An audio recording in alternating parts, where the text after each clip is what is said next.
मेरे प्यारे देशवासियों,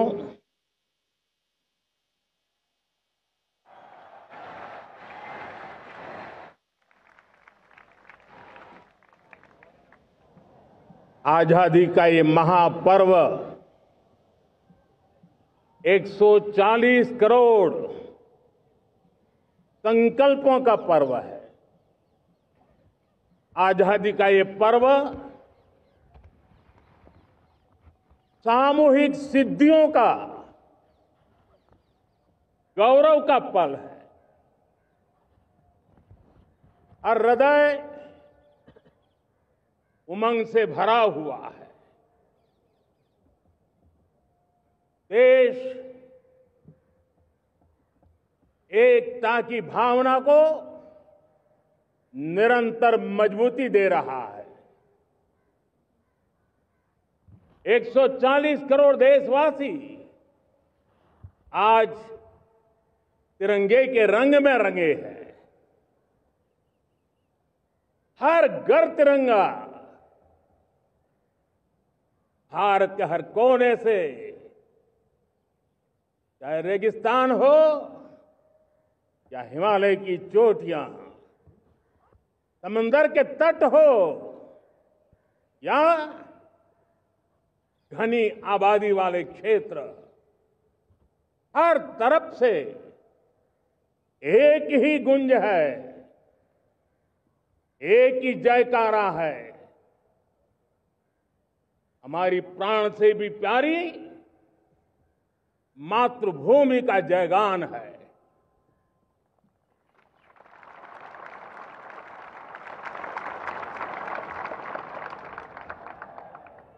मेरे प्यारे देशवासियों, सन 47 में अनंत संभावनाओं के साथ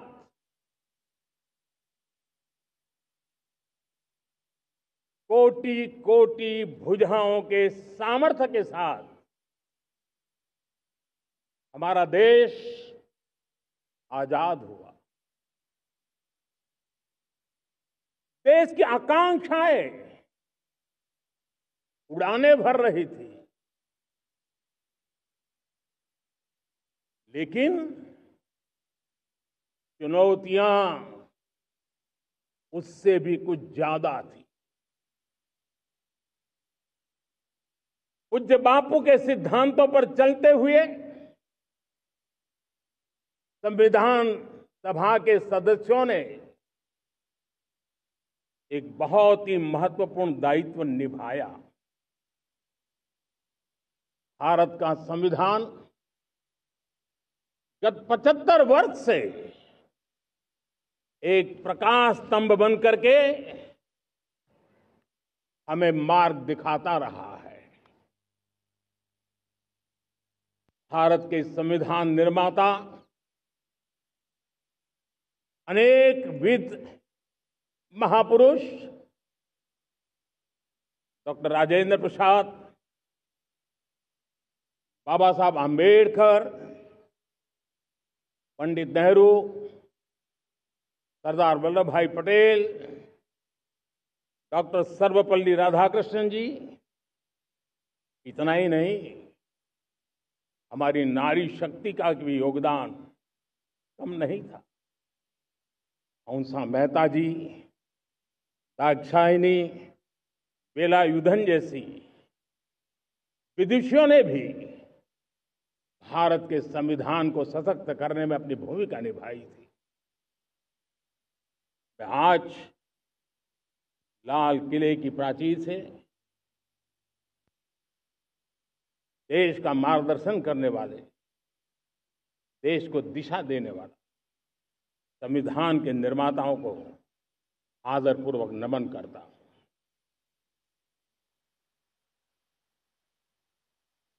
मेरे प्यारे देशवासियों, हम आज डॉक्टर श्यामा प्रसाद मुखर्जी की 125वीं जयंती भी मना रहे हैं। डॉक्टर श्यामा प्रसाद मुखर्जी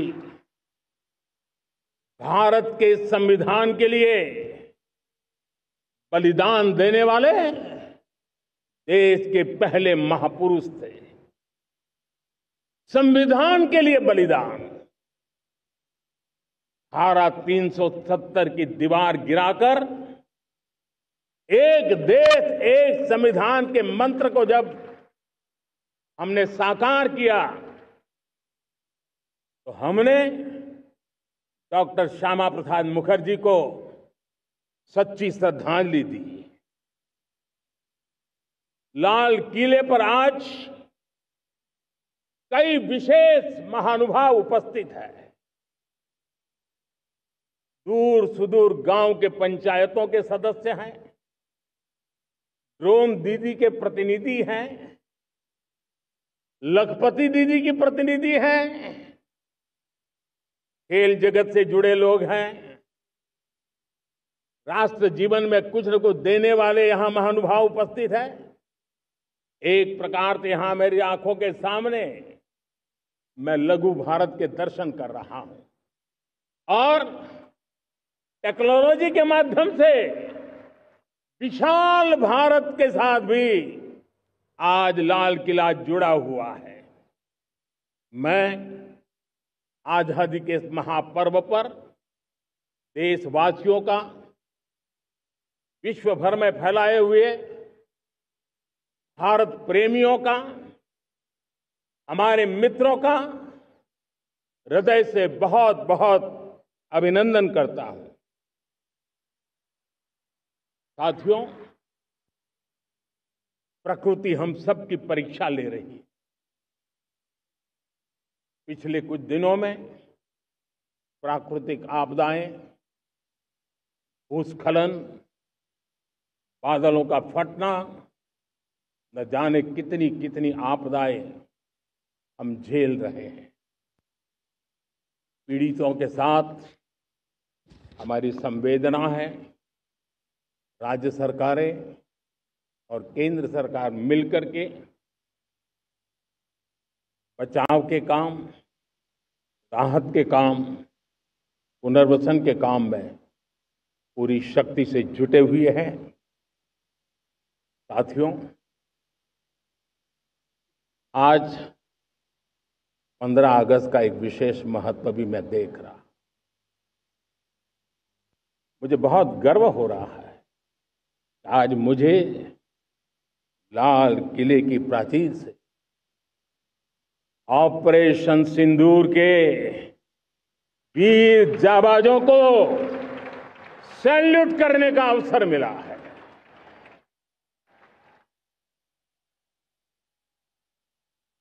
हमारे वीर जाबाज सैनिकों ने दुश्मनों को उनकी कल्पना से परे सजा दी है।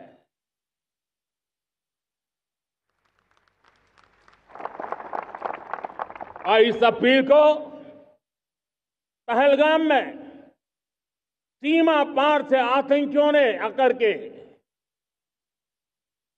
जिस प्रकार का कत्ले आम किया, धर्म पूछ करके लोगों को मारा गया।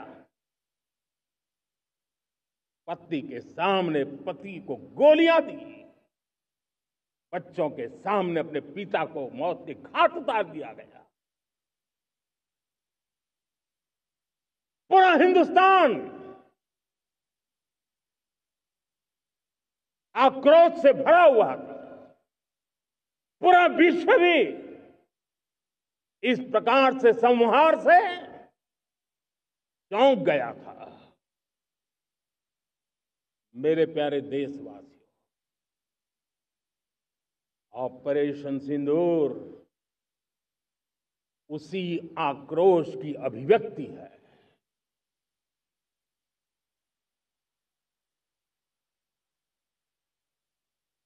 22 तारीख के बाद हमने हमारे सेना को खुली छूट दे दी।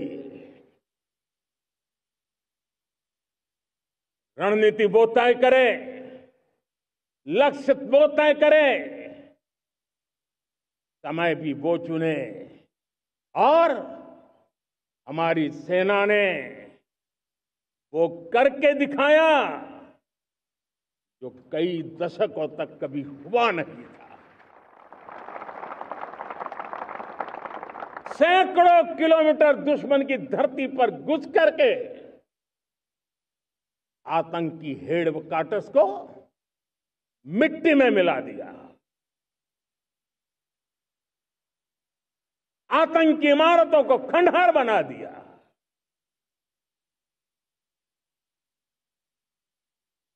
पाकिस्तान की नींद अभी भी उड़ी हुई है। पाकिस्तान में हुई तबाही इतनी बड़ी है कि रोज नए नए खुलासे हो रहे हैं, नई नई जानकारियां आ रही हैं। मेरे प्यारे देशवासियों,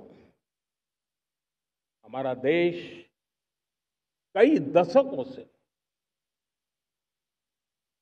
आतंक को झेलता आया हुआ है। देश के सीने को छलनी कर दिया गया है। अब हमने एक न्यू नॉर्मल प्रस्थापित किया। आतंक को और आतंकी को पालने पोसने वालों को, आतंकियों को ताकत देने वालों को अब हम अलग अलग नहीं मानेंगे।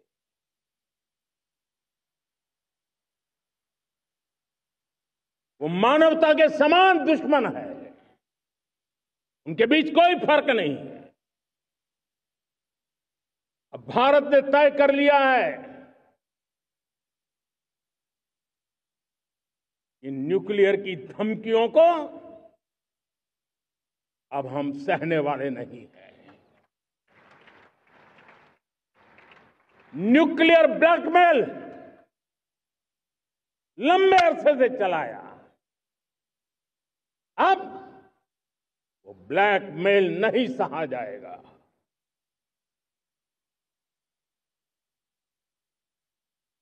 आगे भी अगर दुश्मनों ने ये कोशिश जारी रखी, हमारी सेना तय करेगी, सेना की शर्तों पर, सेना जो समय निर्धारित करे उस समय पर, सेना जो तौर तरीके तय करे उस तौर तरीके से, सेना जो लक्ष्य तय करे उस लक्ष्य को अब हम अमल में ला करके रहने वाले हैं। हम मुंह तोड़ जवाब देंगे। मेरे प्यारे देशवासियों, भारत ने तय कर लिया है, खून और पानी एक साथ नहीं बहेंगे।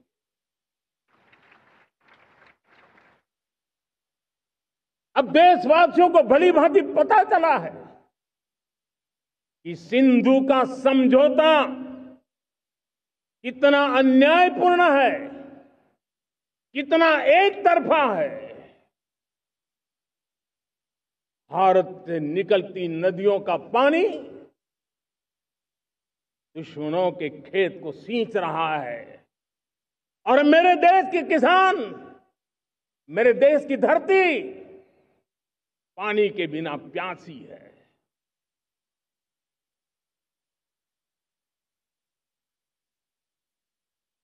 ये ऐसा समझौता था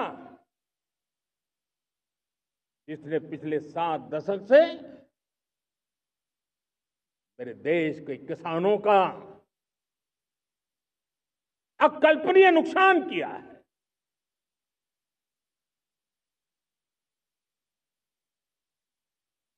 अब हिंदुस्तान के हक का जो पानी है उस पर अधिकार सिर्फ और सिर्फ हिंदुस्तान का है, हिंदुस्तान के किसानों का है। भारत कतई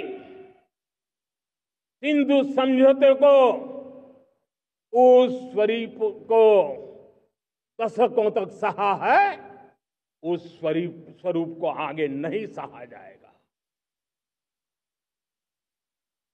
किसान हित में, राष्ट्र हित में ये समझौता हमें मंजूर नहीं है। मेरे प्यारे देशवासियों,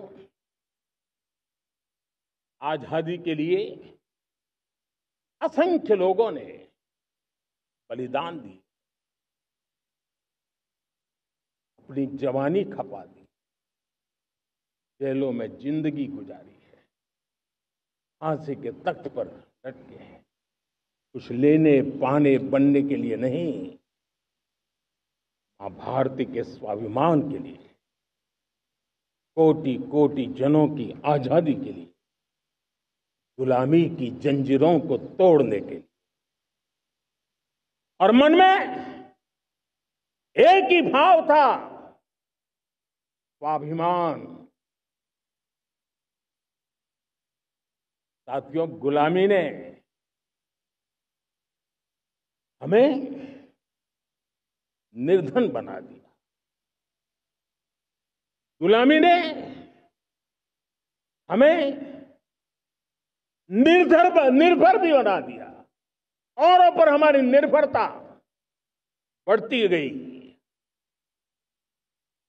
हम सब जानते हैं, आजादी के बाद कोटि कोटि जनों के पेट भरना बड़ी चुनौती थी। यही मेरे देश के किसान हैं जिन्होंने खून पसीना एक करके देश के अन्न के भंडार भर दिए।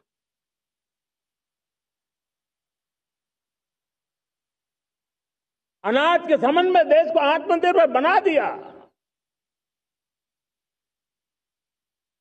एक राष्ट्र के लिए आत्मसम्मान की सबसे बड़ी कसौटी आज भी उसकी आत्मनिर्भरता है।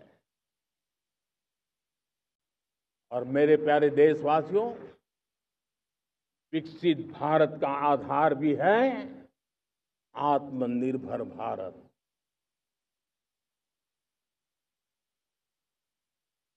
जो दूसरों पर ज्यादा निर्भर रहता है, उसकी आजादी पर उतना ही बड़ा प्रश्न चिन्ह लग जाता है। और दुर्भाग्य तो तब बन जाता है जब निर्भरता की आदत लग जाए, पता ही ना चले हम कब आत्मनिर्भरता छोड़ रहे हैं और कब किसी के निर्भर हो जाते हैं। ये आदत खतरे से खाली नहीं है और इसलिए प्रतिपल जागरूक रहना पड़ता है आत्मनिर्भर होने के लिए। और मेरे प्यारे देशवासियों, आत्मनिर्भरता का नाता सिर्फ आयात और निर्यात, रुपये, पैसे, पाउंड, डॉलर यहां तक सीमित नहीं है। इतना सीमित अर्थ उसका नहीं है। आत्मनिर्भरता का नाता हमारे सामर्थ्य से जुड़ा हुआ है। और जब आत्मनिर्भरता खत्म होने लगती है तो सामर्थ्य भी निरंतर क्षीण होता जाता है। और इसलिए हमारे सामर्थ्य को बचाए रखने, बनाए रखने और बढ़ाए रखने के लिए आत्मनिर्भर होना बहुत अनिवार्य है। साथियों, हमने ऑपरेशन सिंदूर में देखा है मेड इन इंडिया की कमाल क्या थी। दुश्मन को पता तक न चला कि कौन से शस्त्रास्त्र है, ये कौन सा सामर्थ्य है जो पलक भर में उनको नष्ट कर रहा है। सोचिए, अगर हम आत्मनिर्भर होते न होते तो क्या ऑपरेशन सिंदूर इतनी त्वरित गति से हम कर पाते? पता नहीं कौन सप्लाई देगा नहीं देगा, साजो सामान मिलेगा नहीं मिलेगा, इसी की चिंता बनी रहती। लेकिन हमें मेड इन इंडिया की शक्ति हमारे हाथ में थी, सेना के हाथ में थी, इसलिए बिना चिंता, बिना रुकावट, बिना हिचकिचाहट हमारी सेना अपना पराक्रम करती रही। और ये पिछले 10 साल से लगातार डिफेंस के क्षेत्र में आत्मनिर्भरता पर हम एक मिशन लेकर के चले हैं, उसके नतीजे आज नजर आ रहे हैं। साथियों, मैं एक और विषय पर आपका ध्यान आकर्षित करना चाहता हूं। ये बात से कोई इनकार नहीं कर सकता कि 21वीं सदी टेक्नोलॉजी ड्रिवन सेंचुरी है। और जब टेक्नोलॉजी ड्रिवन है और इतिहास की तरफ नजर करें तो पता है, इतिहास गवाह है, जिन जिन देशों ने टेक्नोलॉजी में महारत हासिल की, वो देश विकास की ऊंचाइयों को पार कर गए, शिखर पर पहुंच गए। आर्थिक शक्ति नए पैमाने पर पहुंचती गई। हम जब टेक्नोलॉजी के अलग अलग आयामों की बात करते हैं तो मैं आपका ध्यान आकर्षित करता हूं सेमीकंडक्टर्स पे। उदाहरण के तौर पे बताता हूं, मैं यहां लाल किले से किसी सरकार की आलोचना करने के लिए खड़ा नहीं हुआ और नहीं मैं करना चाहता, लेकिन देश की युवा पीढ़ी को जानकारी होना भी उतना जरूरी है। हमारे देश में 50-60 साल पहले सेमीकंडक्टर को लेकर के फाइलें शुरू हुई। 50-60 साल पहले फैक्ट्री का विचार चालू हुआ। आप मेरे नौजवानों जानकर के हैरान हो जाएंगे, आज सेमीकंडक्टर जो पूरी दुनिया की एक ताकत बन गया है, 50-60 साल पहले वो विचार, वो फाइलें अटक गई, लटक गई, अटक गई। सेमीकंडक्टर के विचार की ही भ्रूण हत्या हो गई। 50-60 साल गवा दी।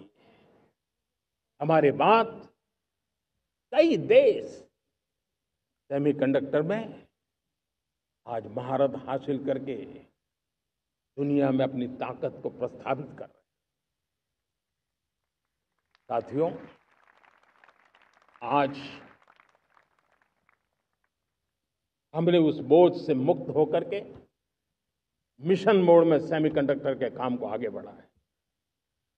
6 अलग अलग सेमीकंडक्टर के यूनिट्स जमीन पर उतर रहे हैं। 4 नए यूनिट्स को हमने ऑलरेडी हरी झंडी दिखा दी है, ग्रीन सिग्नल दे दिया है। और देशवासियों और मेरे खास करके नौजवानों और विश्व भर में भारत की टेक्नोलॉजी की ताकत को समझने वाले लोगों को भी कहना चाहूंगा, इसी वर्ष के अंत तक मेड इन इंडिया भारत की बनी हुई, भारत में बनी हुई, भारत के लोगों द्वारा बनी हुई मेड इन इंडिया चिप्स बाजार में आ जाएगी।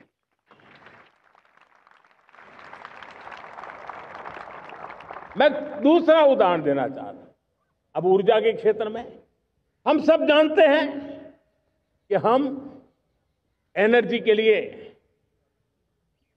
बहुत सारे देशों पर डिपेंडेंट है। पेट्रोल हो, डीजल हो, गैस हो, लाखों करोड़ रुपए हमें खर्च करके लाना पड़ता है। हमें इस संकट से देश को आत्मनिर्भर बनाना, ऊर्जा में आत्मनिर्भर बनाना बहुत जरूरी है। हमने बीड़ा उठाया और आज 11 वर्ष में सोलर एनर्जी 30 गुना बढ़ चुकी है। हम नए नए डैम बना रहे हैं ताकि हाइड्रो का विस्तार हो और हमें क्लीन एनर्जी की उपलब्ध हो। भारत मिशन ग्रीन हाइड्रोजन लेकर के आज हजारों करोड़ रुपए इन्वेस्ट कर रहा है। भविष्य की ऊर्जा को ध्यान में रख करके, ऊर्जा के क्षेत्रों को ध्यान में रख करके भारत न्यूक्लियर एनर्जी पर भी बहुत बड़े इनिशिएटिव ले रहा है। न्यूक्लियर एनर्जी में 10 नए न्यूक्लियर रिएक्टर तेजी से काम कर रहे हैं। 2047 तक, जो कि हमने विकसित भारत का लक्ष्य तय किया है, जब देश की आजादी के 100 साल होंगे, हम परमाणु ऊर्जा क्षमता 10 गुना से भी अधिक बढ़ाने का संकल्प लेकर के आगे बढ़ रहे हैं। मेरे प्यारे देशवासियों, रिफॉर्म एक निरंतर प्रक्रिया है। समयानुकूल परिस्थिति के अनुसार रिफॉर्म करते जाना होता है। हम न्यूक्लियर एनर्जी के क्षेत्र में बहुत बड़े रिफॉर्म लेकर के आए। अब हमने प्राइवेट सेक्टर के लिए भी परमाणु ऊर्जा को उसके द्वार खोल दिए हैं। हम शक्ति को जोड़ना चाहते हैं। मेरे प्यारे देशवासियों, दुनिया जब आज ग्लोबल वार्मिंग को लिए चिंता करती है, तब मैं विश्व को भी बताना चाहता हूं कि भारत ने तय किया था कि हम 2030 तक क्लीन एनर्जी भारत में 50% पहुंचा देंगे। ये लक्ष्य हमारा 2030 तक था। मेरे देशवासियों का सामर्थ्य देखिए, मेरे देशवासियों की संकल्प शक्ति देखिए, मेरे देशवासियों को विकसित भारत बनाने का संकल्प को पूर्ण करने के लिए उनकी दौड़ देखिए। हमने जो लक्ष्य 2030 में तय किया था, वो 50% क्लीन एनर्जी का लक्ष्य 2025 में हमने कर लिया। 5 साल पहले हमने अचीव कर लिया, क्योंकि विश्व के प्रति भी हम उतने ही संवेदनशील हैं, प्रकृति के प्रति भी उतने ही हम जिम्मेवार लोग हैं। मेरे प्यारे देशवासियों, बजट का बहुत बड़ा हिस्सा ये पेट्रोल, डीजल, गैस, इन सब को लाने के लिए खर्च होता था। लाखों करोड़ रुपए चले जाते थे। अगर हम ऊर्जा में डिपेंडेंट न होते तो वो धन मेरे देश के नौजवानों के भविष्य के लिए काम आता। वो धन मेरे देश के गरीबों को गरीबी के खिलाफ लड़ाई लड़ने में काम आता। वो धन मेरे देश के किसानों के कल्याण में काम आता। वो धन मेरे देश के गांव की परिस्थिति को पलटने के लिए काम आता। लेकिन हमें विदेशों को देना पड़ रहा। अब हम आत्मनिर्भर बनने की दिशा में काम कर रहे हैं। देश को विकसित बनाने के लिए हम अब समुद्र मंथन की तरफ भी जा रहे हैं। हमारे समुद्र के मंथन को आगे बढ़ाते हुए हम समुद्र के भीतर के तेल के भंडार, गैस के भंडार, उसको खोजने की दिशा में एक मिशन मोड में काम करना चाहते हैं। और इसलिए भारत ने national deep water exploration mission शुरू करने जा रहा है। ये ऊर्जा इंडिपेंडेंट बनने के लिए ये हमारी महत्वपूर्ण घोषणा है। मेरे प्यारे देशवासियों, आज पूरा विश्व क्रिटिकल मिनरल को लेकर के बहुत ही सतर्क हो गया है। उसके सामर्थ्य को लोग भली भांति समझने लगे हैं। कल तक जिस तरफ ज्यादा ध्यान नहीं था, वो आज सेंटर स्टेज पे है। हमारे लिए भी क्रिटिकल मिनरल्स में आत्मनिर्भरता बहुत अनिवार्य है। एनर्जी का सेक्टर हो, इंडस्ट्री का सेक्टर हो, रक्षा क्षेत्र हो, टेक्नोलॉजी के हर क्षेत्र हो, आज क्रिटिकल मिनरल्स की टेक्नोलॉजी के अंदर बहुत अहम भूमिका है। और इसलिए नेशनल क्रिटिकल मिशन हमने लॉन्च किया है। 1200 से अधिक स्थानों पर खोज का अभियान चल रहा है और हम क्रिटिकल मिनरल में भी आत्मनिर्भर बनने की दिशा में आगे बढ़ रहे हैं। मेरे प्यारे देशवासियों, स्पेस सेक्टर का कमाल तो हर देशवासी देख रहा, गर्व से भर जा रहा। और हमारे group captain Shubhanshu Shukla space station से लौट चुके हैं और आने वाले कुछ दिनों में वो भारत भी आ रहे हैं। हम स्पेस में भी अपने दम पर आत्मनिर्भर भारत गगनयान की तैयारी कर रहे हैं। हम अपने बलबूते पर हमारा अपना स्पेस स्टेशन बनाने की दिशा में हम काम कर रहे हैं। और पिछले दिनों स्पेस में जो रिफॉर्म किए गए, मुझे बहुत गर्व हो रहा है। मेरे देश के 300 से ज्यादा स्टार्टअप्स आप सिर्फ और सिर्फ स्पेस सेक्टर में काम कर रहे हैं और उन 300 स्टार्टअप में हजारों नौजवान पूरे सामर्थ्य के साथ जुटे हैं। ये है मेरे देश के नौजवानों की ताकत और ये है हमारे देश के नौजवानों के प्रति विश्वास। मेरे प्यारे देशवासियों, 140 करोड़ भारतवासी 2047 में जब आजादी के 100 साल होंगे, विकसित भारत के संकल्प को परिपूर्ण करने के लिए पूरी ताकत से जुटे हैं। इस संकल्प की पूर्ति के लिए भारत आज हर सेक्टर में आधुनिक इकोसिस्टम तैयार कर रहा है और आधुनिक इकोसिस्टम हर क्षेत्र में हमारे देश को आत्मनिर्भर बनाएगा। आज मेरा लाल किले की प्राचीर से मेरे देश के युवा वैज्ञानिकों को, मेरे टैलेंटेड यूथ को, मेरे इंजीनियर्स को और प्रोफेशनल्स को और सरकार के हर विभागों को भी मेरा आह्वान है, क्या हमारा अपना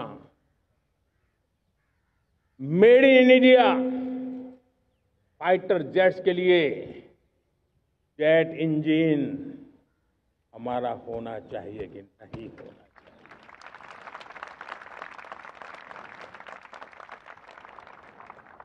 हम फार्मा ऑफ द वर्ल्ड माने जाते हैं। वैक्सीन में हम नए नए विक्रम स्थापित करते हैं, लेकिन क्या समय की मांग नहीं है? हम रिसर्च और डेवलपमेंट में और ताकत लगाएं, हमारे अपने पेटेंट हो, हमारी अपनी बनाई हुई मानव जात के कल्याण की सस्ते से सस्ती और सबसे कारगर नई नई दवाइयों की शोध हो, हर संकट में साइड इफेक्ट के बिना मानव जात के कल्याण में काम आए।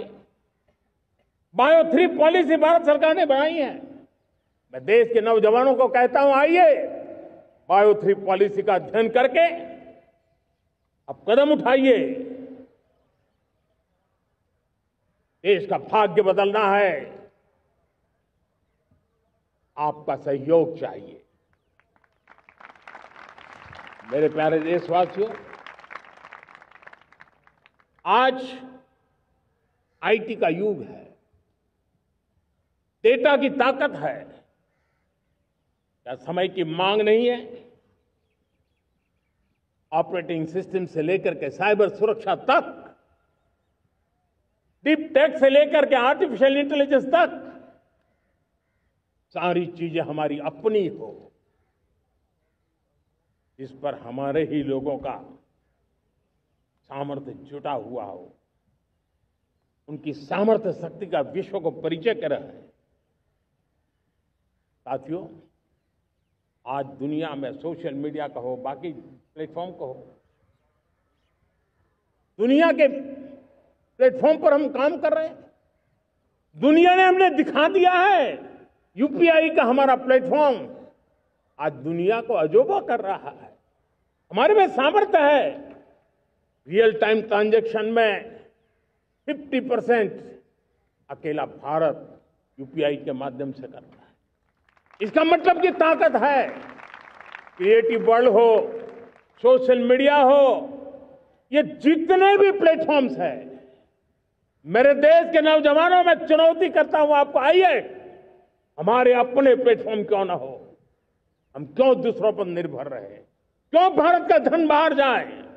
और मुझे आपके सामर्थ्य पर भरोसा है।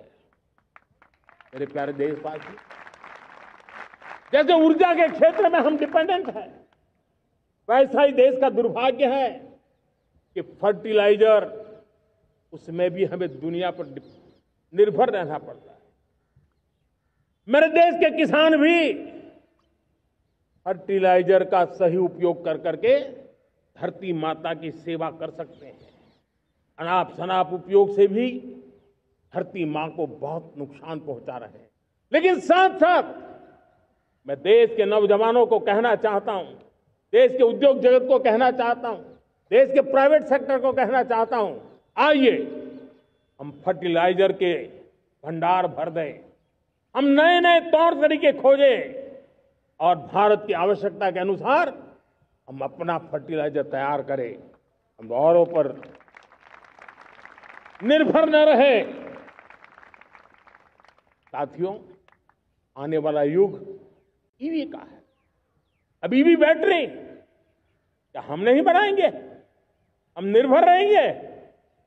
सोलर पैनल की बात हो, इलेक्ट्रिक व्हीकल्स के लिए जिन जिन चीजों की आवश्यकताएं हैं वो हमारी अपनी होनी चाहिए।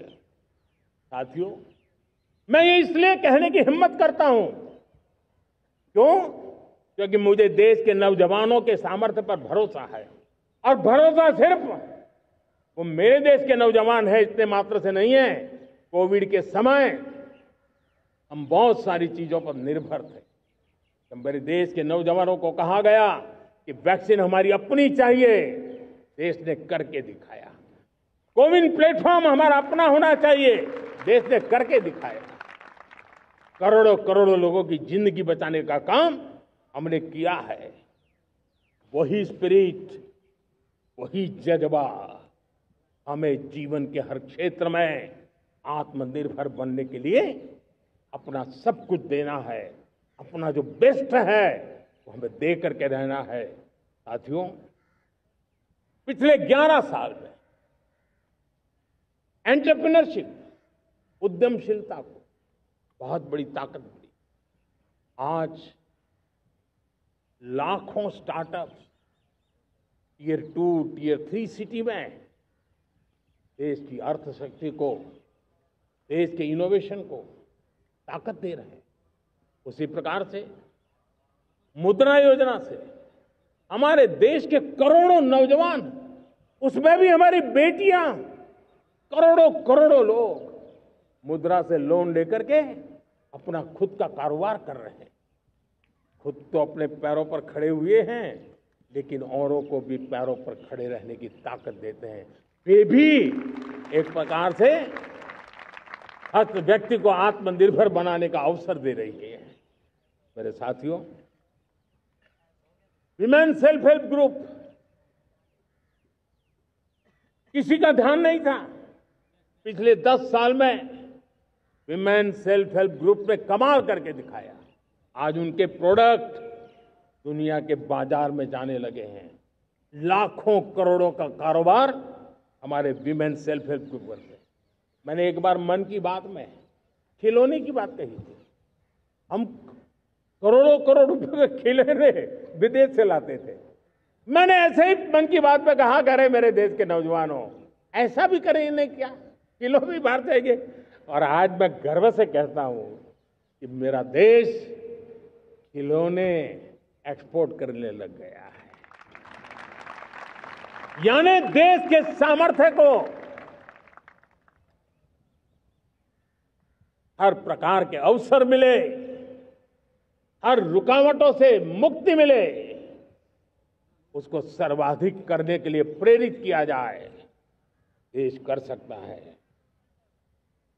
मैं देश के युवाओं से कहता हूं, आइए आप इनोवेटिव आइडियाज लेकर के, आपके आइडियाज को मरने मत देना दोस्तों।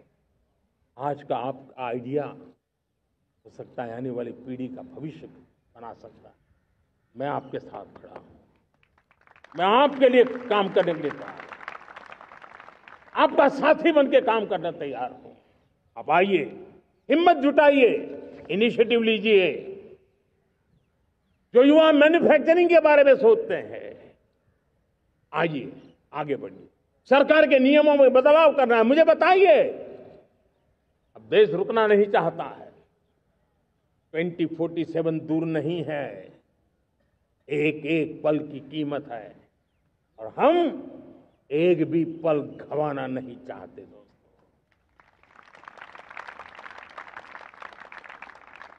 साथियों, ये आगे बढ़ने का अवसर है,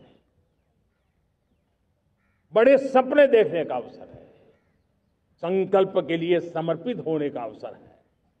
जब सरकार आपके साथ है और मैं स्वयं आपके साथ हूं, तब हम नया इतिहास बना सकते हैं।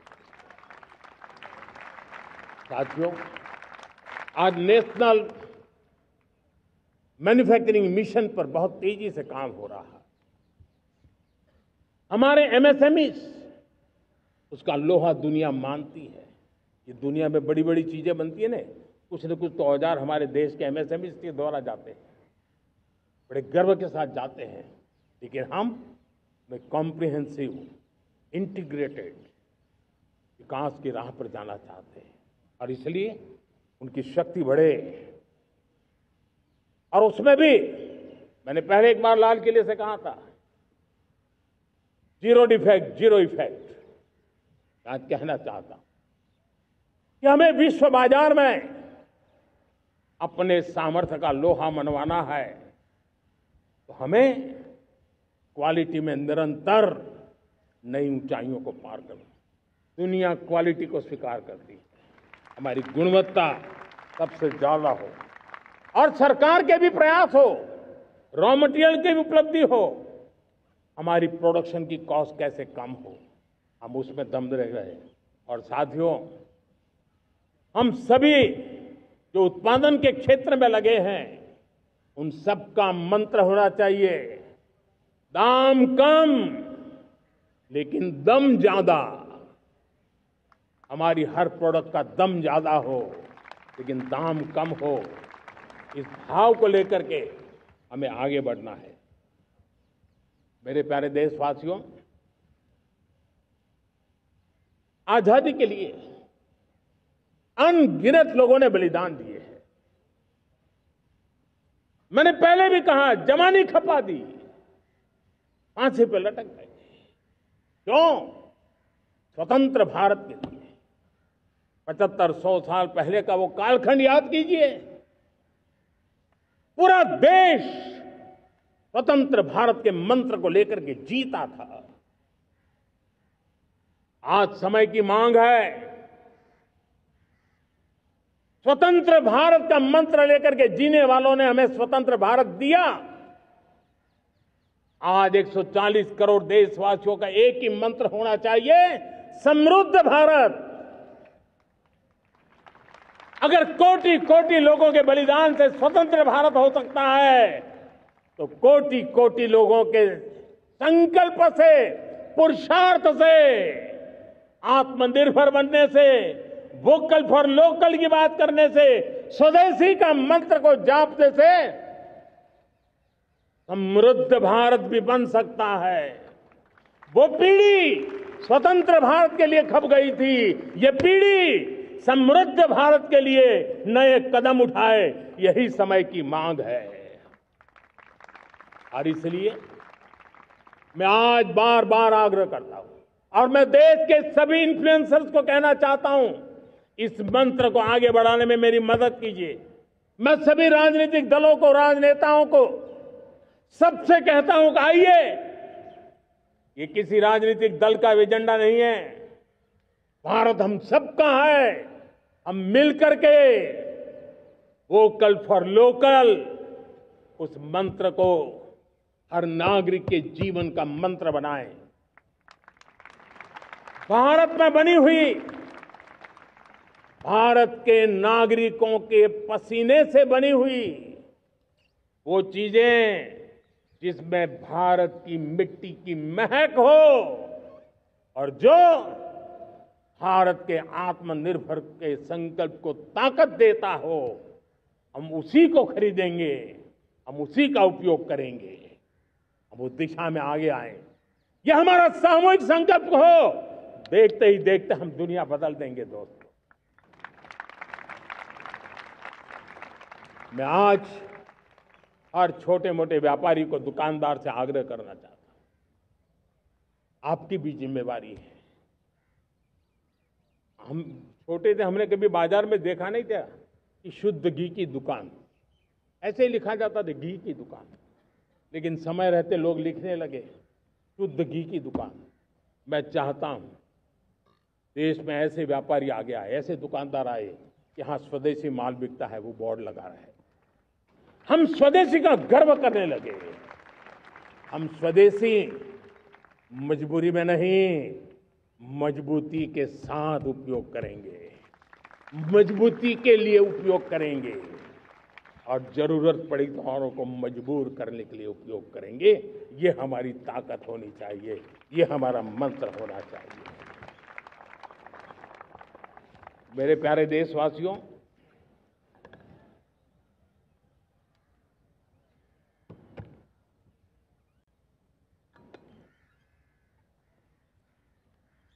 मुझे बहुत लंबे समय से सरकार में काम करने का अवसर मिला है। मैंने कई सारे उतार चढ़ाव देखे हैं, सरकारों की मुसीबतों से भी मैं परिचित हूं, व्यवस्थाओं की मर्यादाओं से भी परिचित हूं, लेकिन उसके बावजूद भी हमारी जिम्मेवारी है कि हम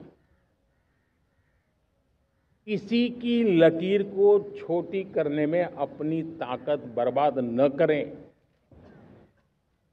मैं बड़े अनुभव से कहता हूं, किसी दूसरे की लकीर छोटी करने के लिए अपनी ऊर्जा हमें नहीं खपानी है। हमें पूरी ऊर्जा के साथ हमारी लकीर को लंबा करना है।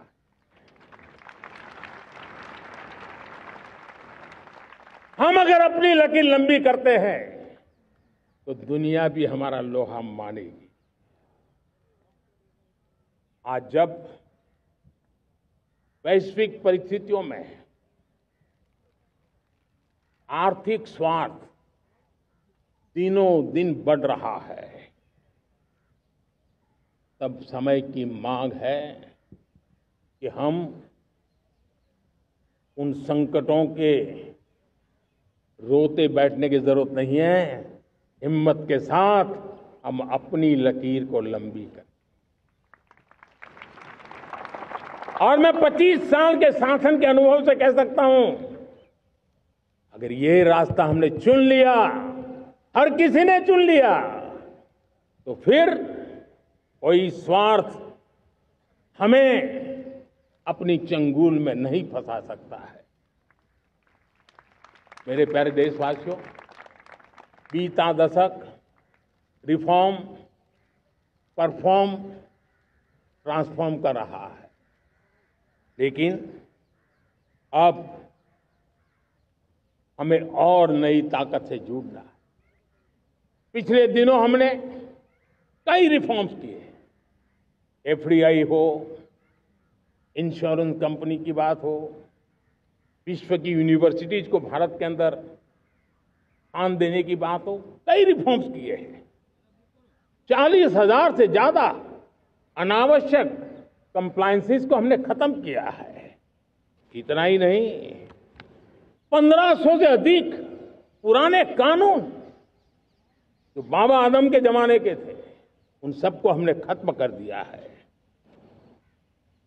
हमने दर्जनों कानूनों को सरल करने के लिए संसद में जाकर के जनता के हितों को सर्वोपरि रख करके बदलाव किए हैं। इस बार भी हो हल्ला के बीच लोगों तक बात पहुंची नहीं होगी, लेकिन एक बहुत बड़ा रिफॉर्म इनकम टैक्स एक्ट में हुआ है। करीब 280 से ज्यादा धाराएं हमने समाप्त करने का निर्णय किया है।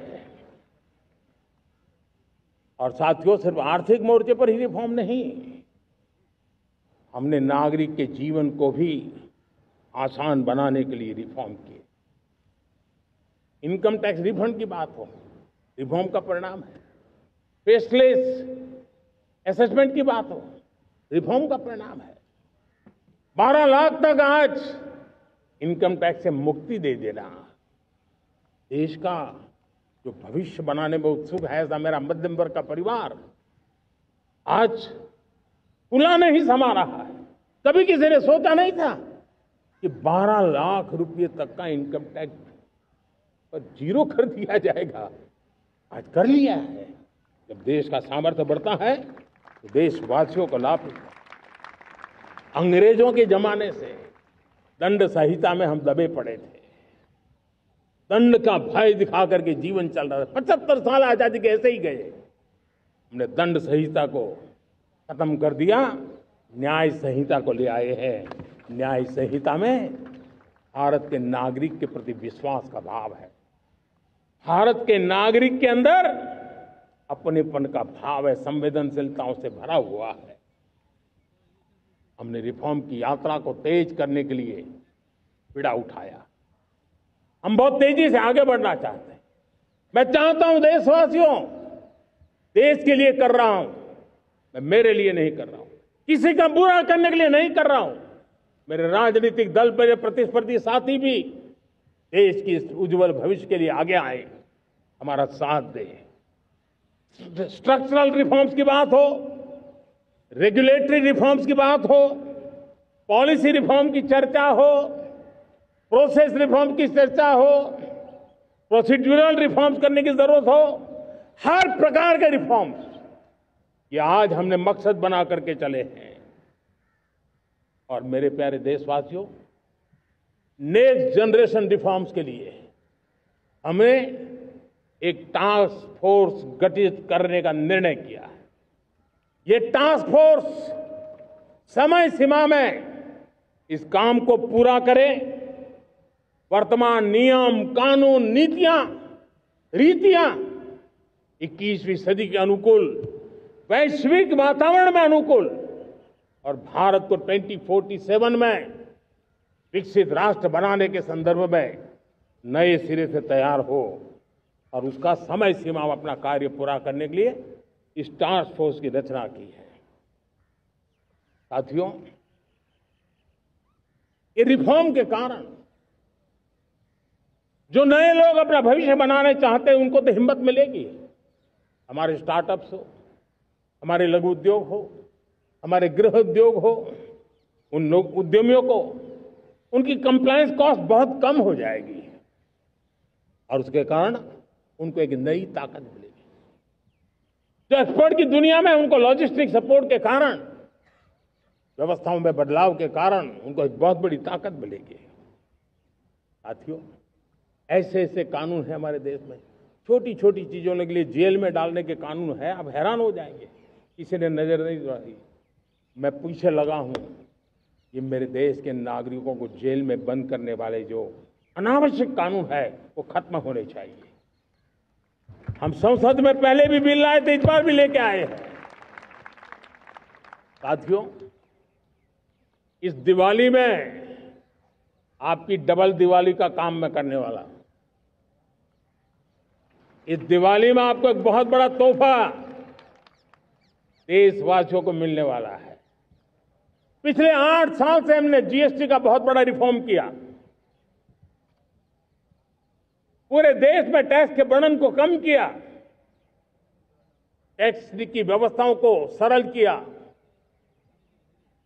और 8 साल के बाद समय की मांग है कि हम एक बार उसको रिव्यू करें। हमने एक हाई पावर कमेटी को बिठा करके रिव्यू शुरू किया, राज्यों से भी विचार विमर्श किया और मेरे प्यारे देशवासियों, हम नेक्स्ट जनरेशन जीएसटी रिफॉर्म्स लेकर के आ रहे हैं।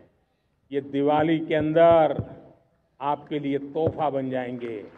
सामान्य मानवीय की जरूरतों के टैक्स भारी मात्रा में कम कर दिए जाएंगे। बहुत बड़ी सुविधा बढ़ेगी। हमारे एमएसएमई, हमारे लघु उद्यमी, इनको बहुत बड़ा लाभ मिलेगा। रोजमर्रा की चीजें बहुत सस्ती हो जाएगी और उससे इकोनॉमी को भी एक नया बल मिलने वाला है। मेरे प्यारे देशवासियों, आज देश तीसरी बड़ी इकोनॉमी बनने के लिए समय है, तेज गति से आगे बढ़ रहा है। हम दरवाजे खटखटा रहे हैं और बहुत तेजी से हम उसको अचीव भी कर लेंगे। और कोई तो दिन होगा मैं आपके बीच आकर के लाल किले की प्राचीर से ये खबर भी सुनाऊंगा।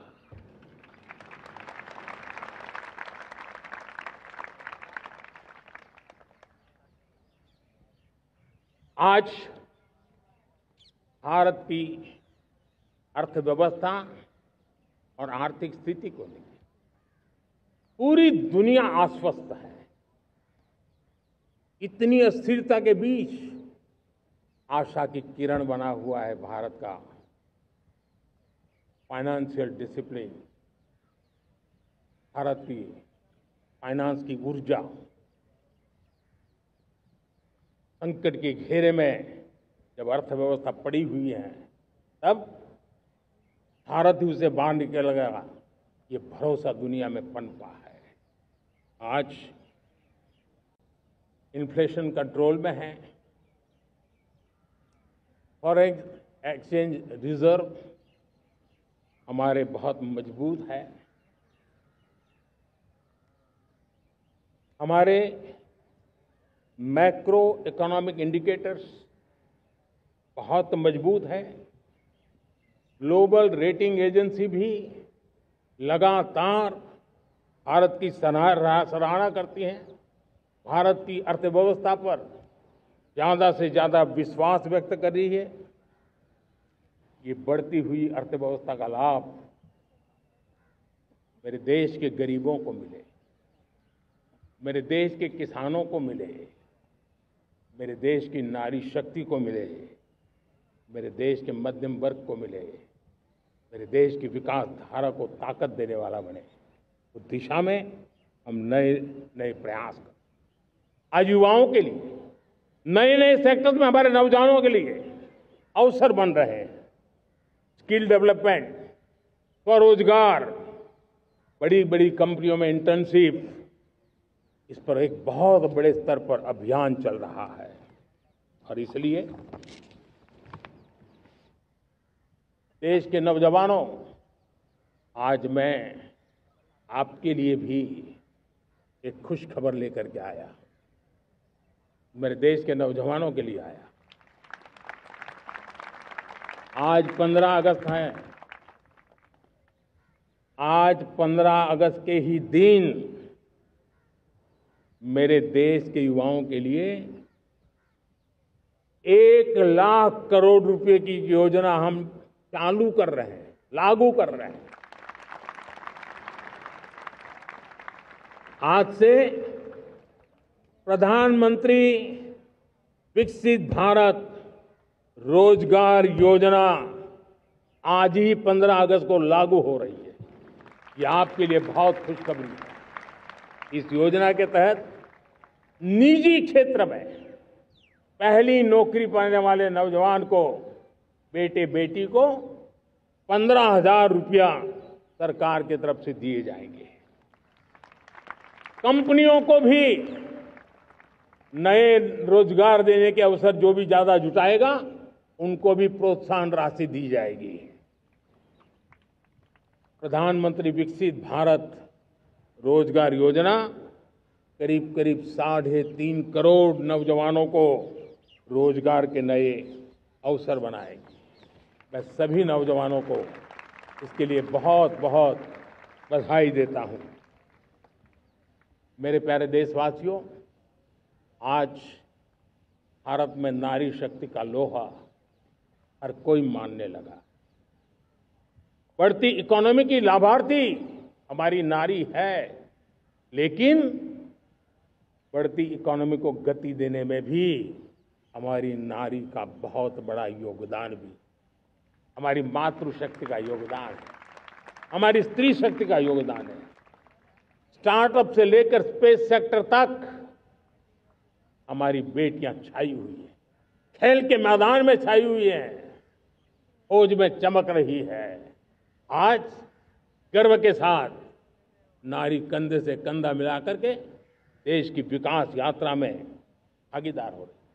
देश गर्व से भर गया जब एनडीए की विमेन कैडेट्स उनका पहला पास आउट हुआ था। पूरा देश गर्व से भर गया था। सारे टीवी चैनल उसी के पीछे लगे हुए थे। कितने बड़े गौरव की पल थी। Self help group, 10 crore self help group की बहनें क्या कमाल कर रही है।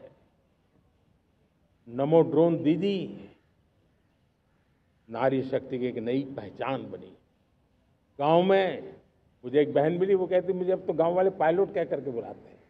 बड़े गर्व से कह रही थी। ज्यादा पढ़ी लिखी नहीं थी, लेकिन उसका रतबा पैदा हुआ है।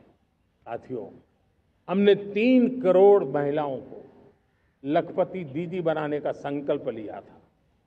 3 करोड़। और मुझे आज संतोष है कि हम तेज गति से काम कर रहे हैं। समय से पहले 3 करोड़ का लक्ष्य पार कर लेंगे। और आज मैं खुशी से देश को बताना चाहता हूं कि मेरे नारी शक्ति का सामर्थ्य देखिए। देखते ही देखते 2 करोड़ महिलाएं लखपति दीदी बन चुकी है। आज कुछ लखपति दीदी हमारे सामने बैठी है। ये है मेरे सामर्थ्य। और मेरा विश्वास है दोस्तों, भारत की विकास यात्रा में उनकी भागीदारी बढ़ने वाली। मेरे प्यारे देशवासियों, मेरे देश के किसानों का भारत की अर्थव्यवस्था में बहुत बड़ा योगदान है। भारत के किसानों की मेहनत रंग ला रही है। पिछले साल अनाज के उत्पादन में मेरे देश के किसानों ने के पुराने सारे विक्रम तोड़ दिए। ये सामर्थ्य है मेरे देश का। उतनी ही जमीन, लेकिन व्यवस्थाएं बदली, पानी पहुंचने लगा, अच्छे सीड्स मिलने लगे, किसानों को अच्छी सुविधाएं मिलने लगी, तो वो अपना सामर्थ्य देश के लिए बढ़ा रहा है। आज भारत दूध, दाल, जूट जैसे उत्पादन में नंबर 1 है दुनिया में। आज दुनिया का दूसरा सबसे बड़ा फिश प्रोड्यूसर, मेरे मछुआरा भाई बहनों की ताकत देखिए। फिश प्रोड्यूसर में दुनिया में हम दूसरे नंबर पर पहुंच चुके हैं। आज भारत चावल, गेहूं, फल और सब्जी के उत्पादन में भी दुनिया में दूसरे नंबर पर पहुंच चुका है। साथियों, आपको खुशी होगी, मेरे देश के किसान जो पैदावार देते हैं, आज वो उत्पादन दुनिया के बाजार में पहुंच रहा है। 4 लाख करोड़ रुपया एग्रो प्रोडक्ट का एक्सपोर्ट हुआ है। ये मेरे देश के किसानों ने हमें ताकत दिखाई है। हम छोटे किसान हो, पशुपालक हो, मछुआरे हो, देश के विकास की अनेक योजनाओं का लाभ आज हम उन तक पहुंचा रहे हैं। पीएम किसान सम्मान निधि हो, रेन वाटर हार्वेस्टिंग हो, सिंचाई की योजनाएं हो, क्वालिटी सीड्स हो, फर्टिलाइजर की आवश्यकता हो, हर क्षेत्र में आज और किसान को एक भरोसा हो गया है फसल बीमा का। वो साहसिक बना रहा है, उसका परिणाम भी देश को मिल रहा है। जो पहले कल्पना की बात थी आज हकीकत बन गई है। देशवासियों, हमारे देश के पशुधन को बचाने में हमें कोविड की वैक्सीन मुफ्त में मिली, वो तो याद है, लेकिन हम पशुधन के लिए भी अब तक 125 डोज मुफ्त में पशुओं को लगा चुके हैं। फूट एंड माउथ डिसीज से मुक्ति पाने के लिए, जो हमारा यहाँ उत्तर भारत में उसे खुरपका मुंहपका बीमारी कहते हैं, उसे बचाने के लिए 125 करोड़ डोज हम लगा चुके हैं और मुफ्त में लगा चुके हैं। हम खेती के मामले में देश के वो जिले जहां के किसान औरों से पीछे रह गए, किसी न किसी कारण से 100 जिले ऐसे हैं जहां अपेक्षाकृत कम खेती है, और इसलिए हमने 100 जिले आइडेंटिफाई किए हैं पूरे देश में से, और वहां के किसानों को एम्पावर करना, किसानों को शक्ति देना, किसानों को मदद करने का एक अभियान चलाया है। और इसके लिए पीएम धन धान्य कृषि योजना का आरंभ किया है।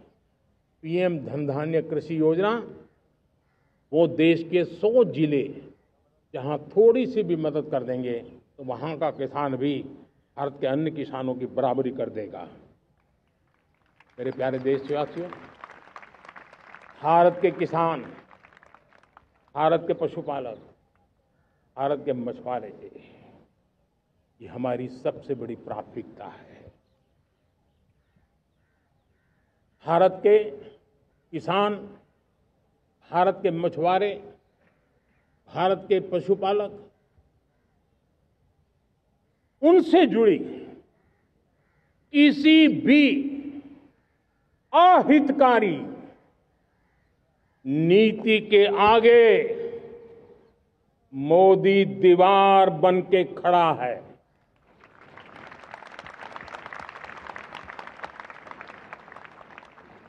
भारत अपने किसानों, अपने पशुपालकों, अपने मछुआरों के संबंध में कभी भी कोई समझौता नहीं स्वीकार करेगा।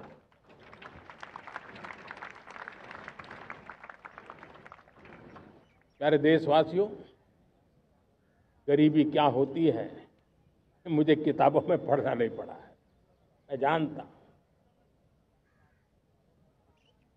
सरकार में भी रहा हूं, और इसलिए मेरी कोशिश रही है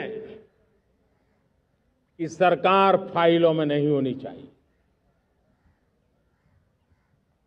सरकार देश के नागरिकों की लाइफ में होनी चाहिए। दलित हो, पीड़ित हो, शोषित हो, वंचित हो, उनके लिए सकारात्मक रूप से सरकारें प्रोएक्टिव हो, सरकारें प्रो पीपल हो, उस दिशा में हम निरंतर प्रयास कर रहे हैं। समाज के हर जरूरत व्यक्ति के लिए, कुछ लोगों को लगता है कि सरकार की योजनाएं पहले भी आती, जी नहीं, हम सरकार की योजनाओं को जमीन पर उतार रहे हैं, सैचुरेशन पर बल देते हैं, और सामाजिक न्याय का अगर कोई सच्चा एजुकेशन है तो सैचुरेशन में है, जिसमें कोई हकदार छूटे नहीं, हकदार के घर तक सरकार जाए और उसे अपना हक की चीजें मिले, उसके लिए हम काम कर रहे हैं। जनधन अकाउंट जब खोले गए ना, वो सिर्फ बैंक का अकाउंट था ऐसा नहीं है, उसे एक स्वाभिमान मिला था कि बैंक के दरवाजे मेरे लिए भी खुलते हैं, मैं भी बैंक के दरवाजे में जाकर के टेबल पे हाथ रख करके बात कर सकता हूं। ये विश्वास हमने जगाया है। आयुष्मान भारत ने बीमारी को सहने की आदत से मुक्ति दिलाने का और उनको अच्छे स्वास्थ्य के लिए मदद करने का काम और जब हम वरिष्ठ नागरिकों को 5 लाख रुपए से ज्यादा मदद कर करके उनके आरोग्य की चिंता करते हैं, आज पीएम आवास 4 करोड़ गरीबों को घर मिलना मतलब जिंदगी के नए सपने वहां सजते हैं। वो सिर्फ 4 दीवारें नहीं है दोस्तों। रेहड़ी पटरी वालों के लिए पीएम स्वनिधि योजना, जो कभी ब्याज के चक्कर में फंसा रहता था, आज पीएम स्वनिधि से रेहड़ी पटरी वाला भी, और आपने देखा वो यूपीआई से पैसे लेता है, यूपीआई से पैसे देता है। ये बदलाव आखिरी व्यक्ति तक चिंता लोगों की लाइफ में सरकार होनी चाहिए। उसी के कारण ये जमीन से जुड़ी योजनाएं बनती हैं और जमीन से जुड़ी योजनाएं जमीन पर उतरती हैं और जमीन से उतरी हुई योजनाएं जीवन में बदलाव लाने का एक सशक्त माध्यम बन जाती हैं। एक समय था गरीब हो, पीड़ित हो, आदिवासी, वंचित हो, दिव्यांग हो, हमारी विधवा माताएं बहनें हो, अपने हक के लिए दर दर भटकते रहते थे। तक सरकारी दफ्तरों में चक्कर लगाते लगाते जिंदगी पूरी हो जाती। आज सरकार आपके दरवाजे पर आती है, सैचुरेशन के अप्रोच को लेकर के आती है। करोड़ों लाभार्थियों को सरकारी योजनाओं का लाभ मिल रहा है। डायरेक्ट बेनिफिट ट्रांसफर एक बहुत बड़ा क्रांतिकारी काम हुआ है। साथियों, गरीबी हटाओ के नारे देश ने बहुत सुने हैं, लाल किले से भी सुने, और देश सुन सुन करके थक गया था और देश ने मान लिया था कि गरीबी हट नहीं सकती है। लेकिन जब हम योजनाओं को गरीब के घर तक ले जाते हैं, विश्वास को गरीब के मन में हम पैदा करते हैं, तब मेरे देश के 25 करोड़ गरीब गरीबी को परास्त कर करके, गरीबी से बाहर निकल करके एक नया इतिहास बनाते हैं। आज 10 करोड़ गरीब और 10 वर्ष में 25 करोड़ से ज्यादा गरीब गरीबी को परास्त कर करके गरीबी से बाहर निकले हैं और एक न्यू मिडिल क्लास तैयार हुआ है। मेरे साथियों, ये न्यू मिडिल क्लास और मिडिल क्लास एक ऐसी जुगलबंदी है जिसमें एस्पिरेशन भी है, एफर्ट भी है।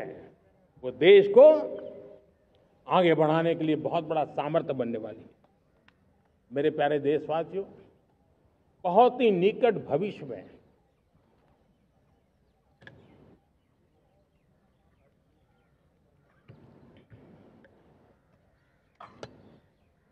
मेरे प्यारे देशवासियों, बहुत ही निकट भविष्य में महान समाज सुधारक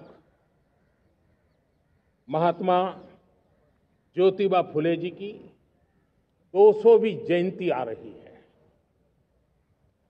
हम उस जयंती के समारोह शुरू करने जा रहे हैं और महात्मा ज्योतिबा फुले के सिद्धांत, उन्होंने जो मंत्र दिए, उसमें हमारे लिए प्रेरणा है। पिछड़े को प्राथमिकता, पिछड़े को प्राथमिकता देते हुए हम परिवर्तन की ऊंचाइयों को प्राप्त करना चाहते हैं। हम इसके लिए परिश्रम की पराकाष्ठा करना चाहते हैं। हम पारदर्शी नीतियों के द्वारा पिछड़ों को प्राथमिकता, ये हम धरती पर उतारना चाहते हैं, हर पिछड़े के जीवन में उतारना चाहते हैं। साथियों, रेहड़ी पटरी वालों के लिए स्वनिधि योजना हो या हमारे हुनर वाले, हाथ से काम करने वाले विश्वकर्मा योजना की बात हो, आदिवासी में भी जो पिछड़े रह गए हैं उनके लिए पीएम जनधन की योजना की बात हो, हमारे पूर्वी भारत को विकास में पूरे देश के अंदर बराबरी में लाना और उनको नेतृत्व देने की दिशा में काम हो। हम सिर्फ समाज पिछड़े हो उनकी चिंता तक अटकने वाले नहीं है। जो क्षेत्र पिछड़े हैं उनको भी हम प्राथमिकता देना चाहते हैं। जो जिले पिछड़े रहे हैं हम उनको प्राथमिकता देना चाहते हैं। जो ब्लॉक पिछड़े रहे हैं उनको प्राथमिकता देना चाहते हैं। हमने 100 एस्पिरेशनल डिस्ट्रिक्ट, 500 एस्पिरेशनल ब्लॉक, उसी मिशन में काम किया है। हमने पूर्वी भारत के विकास के लिए हजारों करोड़ रुपए के इंफ्रास्ट्रक्चर के प्रोजेक्ट को बल दिया है। हमने पूर्वी भारत के जीवन को बदल करके देश की विकास यात्रा में भागीदार बनने का। मेरे प्यारे देशवासियों, जीवन हर क्षेत्र में विकास होना चाहिए। विकास के लिए खेल का भी महत्व होता है। और मुझे खुशी है कि एक जमाना था जहाँ बच्चे खेल में अगर समय लगाते तो माँ बाप ज्यादा पसंद नहीं करते थे। आज एकदम से उलट गया है।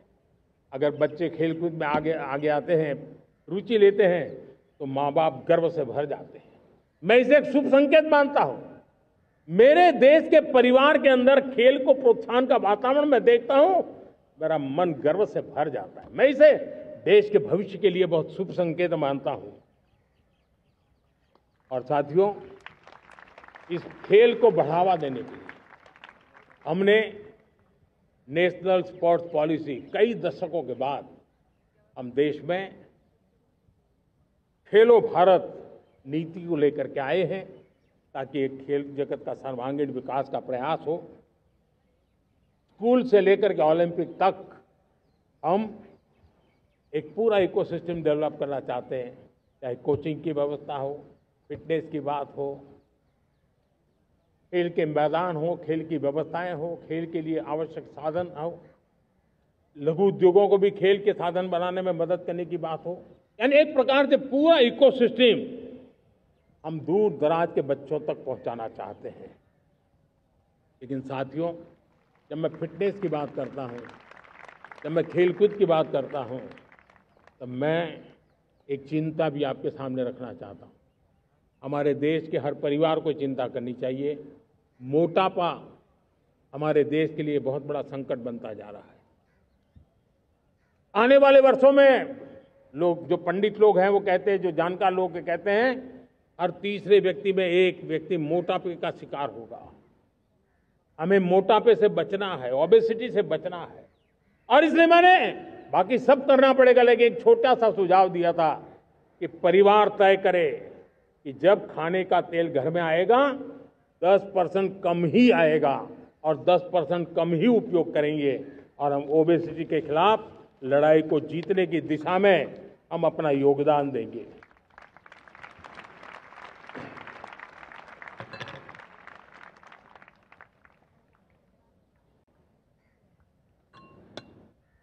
मेरे प्यारे देशवासियों, हमारा देश भाग्यवान है। हजारों साल की विरासत के हम धनी हैं, और वो हमें निरंतर ऊर्जा मिलती है, प्रेरणा मिलती है, त्याग और तपस्या की राह मिलती है। आज गुरु तेग बहादुर, यह वर्ष गुरु तेग बहादुर जी का 350वां शहीदी वर्ष है। देश की संस्कृति की रक्षा, भारत के मूल्यों की रक्षा के लिए उन्होंने अपना सब कुछ न्योछावर कर दिया। मैं आज उनको नमन करता हूं। साथियों, हमारी संस्कृति की ताकत हमारी विविधता है। हम विविधता को सेलिब्रेट करना चाहते हैं।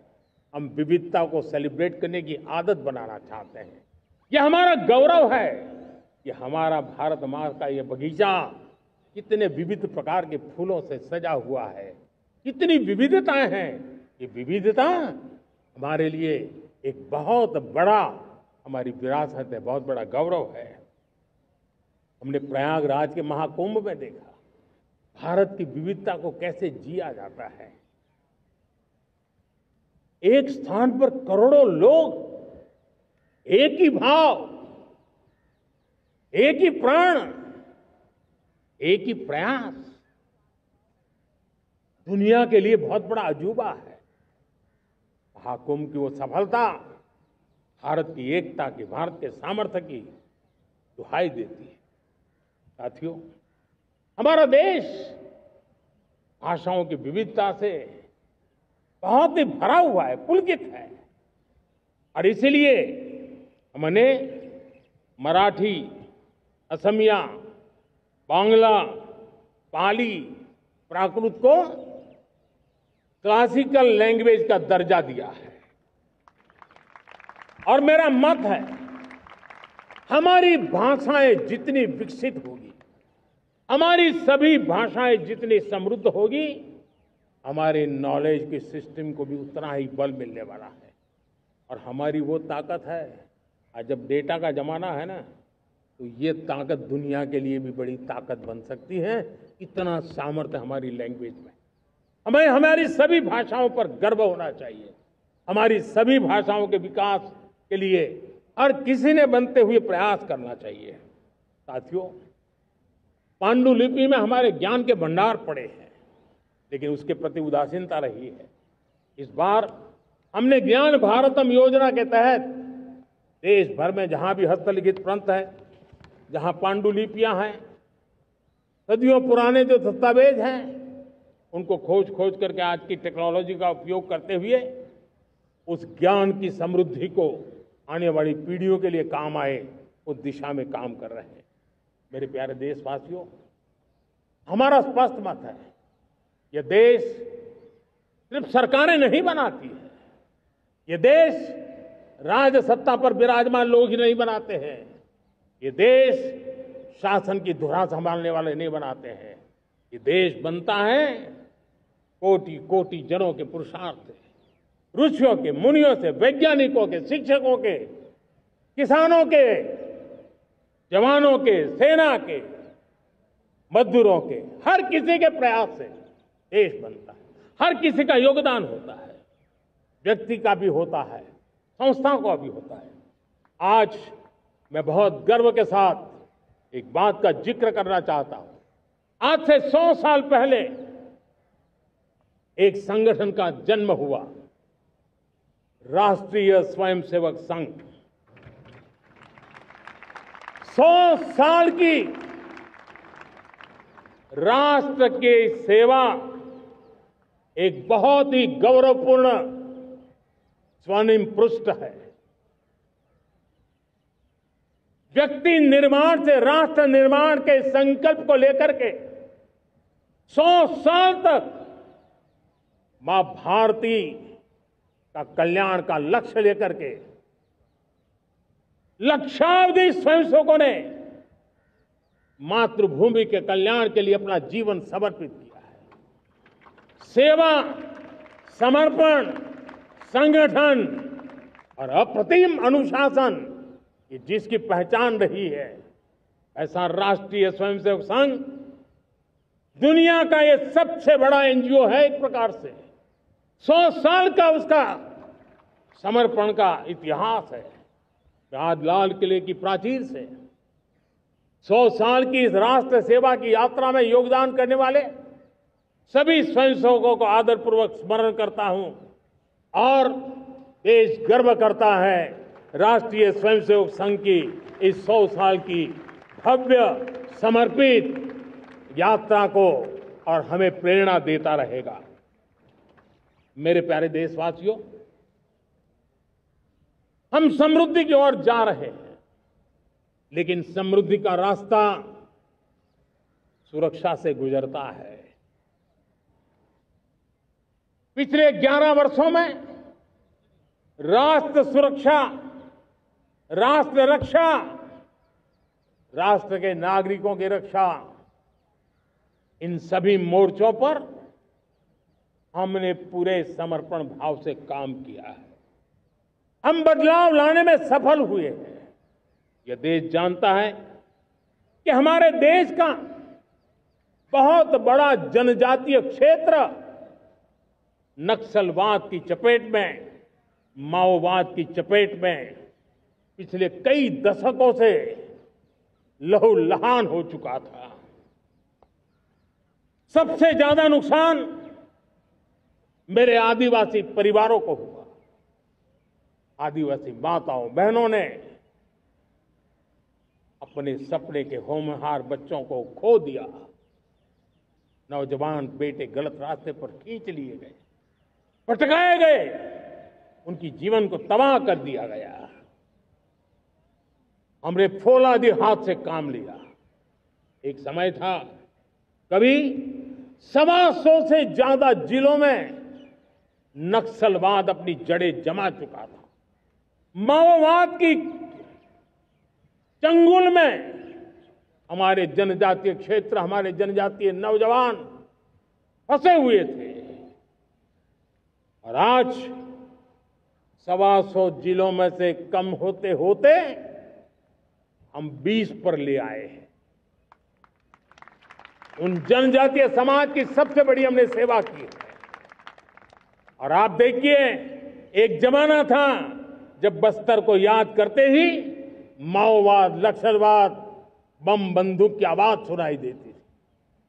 उसी बस्तर में माओवाद नक्सल से मुक्त होने के बाद जब बस्तर के नौजवान ओलंपिक करते हैं, हजारों नौजवान भारत माता की जय बोल करके खेल के मैदान में उतरते हैं, पूरा वातावरण उत्साह से भर जाता है।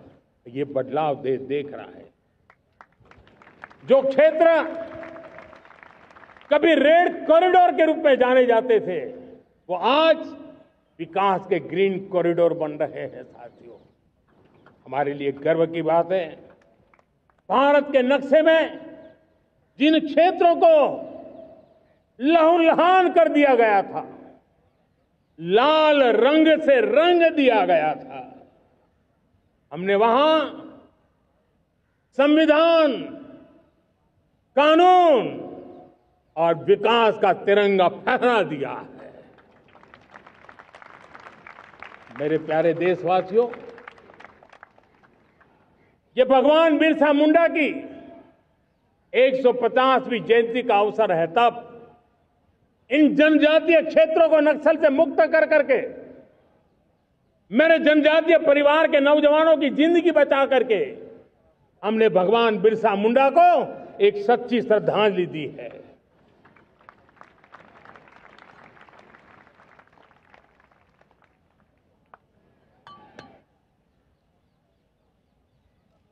मेरे प्यारे देशवासियों,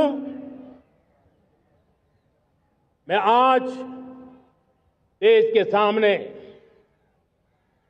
एक चिंता, एक चुनौती के संबंध में आगाह करना चाहता हूं। षड्यंत्र के तहत, सोची समझी साजिश के तहत देश की डेमोग्राफी को बदला जा रहा है। एक नए संकट के बीज बोए जा रहे हैं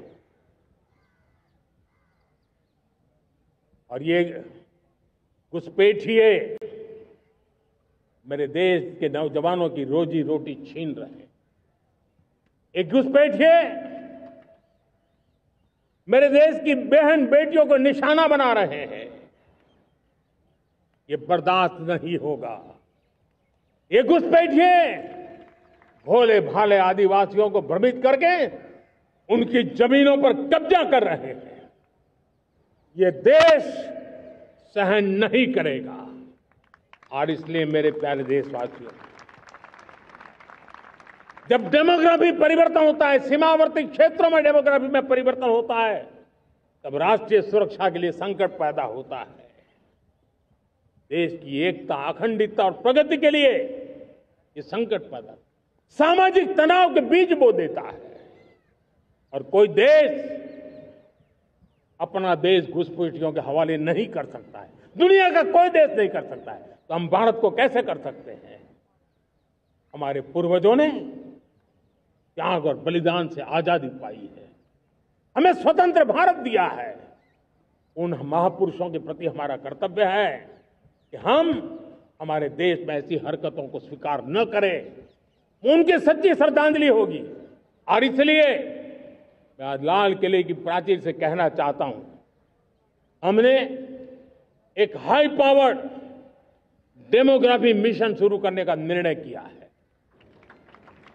ये मिशन, इस मिशन के द्वारा ये जो भीषण संकट नजर आ रहा है, भारत पे मंडरा रहा है जो संकट है, उसको निपटाने के लिए तय समय में सुविचारित, सुनिश्चित रूप से अपने कार्य को करेगा।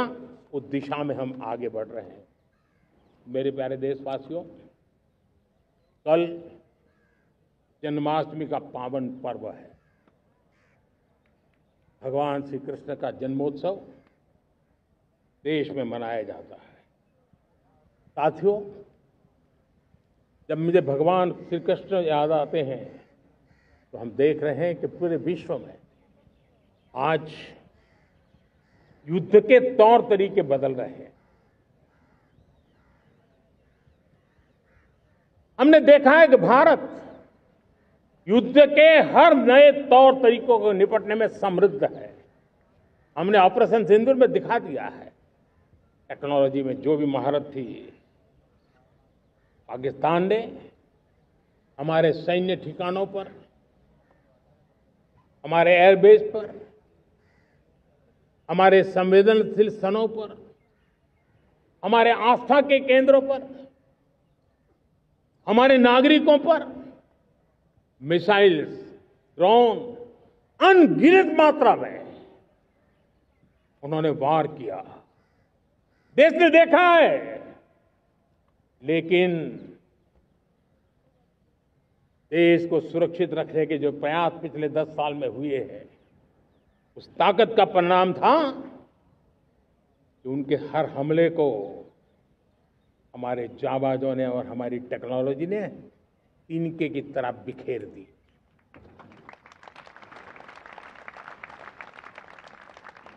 रत्ती भर नुकसान नहीं कर पाए। और इसलिए जब युद्ध के मैदान में टेक्नोलॉजी का विस्तार हो रहा है, टेक्नोलॉजी हावी हो रही है, तब राष्ट्र की रक्षा के लिए, देश के नागरिकों की सुरक्षा के लिए हमें भी, हमने जो आज महारत पाई है, वो महारत का और विस्तार करने की जरूरत है। हमने आज जो महारत पाई है, उसको लगातार अपग्रेडेड करते रहने की आवश्यकता है। और इसलिए साथियों, मैंने एक संकल्प लिया है, मुझे आपके आशीर्वाद चाहिए, कोटि कोटि देशवासियों के आशीर्वाद चाहिए, क्योंकि समृद्धि कितनी ही क्यों न हो, अगर सुरक्षा के प्रति उदासीनता बरतते हैं तो समृद्धि भी किसी काम की नहीं रहती। और इसलिए सुरक्षा का महत्व बहुत बड़ा है। और इसलिए मैं आज लाल किले की प्राचीर से कह रहा हूं, आने वाले 10 साल में 2035 तक राष्ट्र के सभी महत्वपूर्ण स्थलों, जिनमें सामरिक के साथ साथ सिविलियन क्षेत्र भी शामिल है, जैसे अस्पताल हो, रेलवे हो, जो भी आस्था के केंद्र हो, उन्हें टेक्नोलॉजी के नए प्लेटफॉर्म द्वारा पूरी तरह सुरक्षा का कवच दिया जाएगा। ये सुरक्षा का कवच लगातार विस्तार होता जाए, देश का हर नागरिक सुरक्षित महसूस करे। किसी भी प्रकार की टेक्नोलॉजी हम पर वार करने आ जाए, हमारी टेक्नोलॉजी उससे बेहतर सिद्ध हो। और इसलिए आने वाले 10 साल 2035 तक मैं ये राष्ट्रीय सुरक्षा कवच का विस्तार करना चाहता हूं, मजबूती देना चाहता हूं, आधुनिक बनाना चाहता हूं। और इसलिए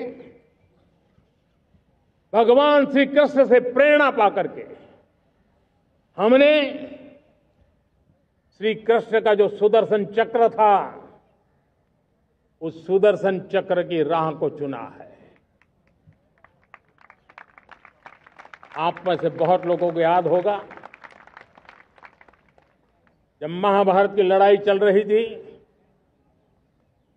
श्री कृष्ण ने अपने सुदर्शन चक्र से सूर्य के प्रकाश को रोक दिया था और दिन में ही अंधेरा कर दिया था। सूर्य प्रकाश को सुदर्शन चक्र से रोक दिया था। और तब अर्जुन ने जो शपथ ली थी जयद्रथ का वध करने की, उस प्रतिज्ञा को अर्जुन पूर्ण कर पाए थे। वो सुदर्शन चक्र के पराक्रम और रणनीति का परिणाम था। अब देश सुदर्शन चक्र मिशन लॉन्च करेगा।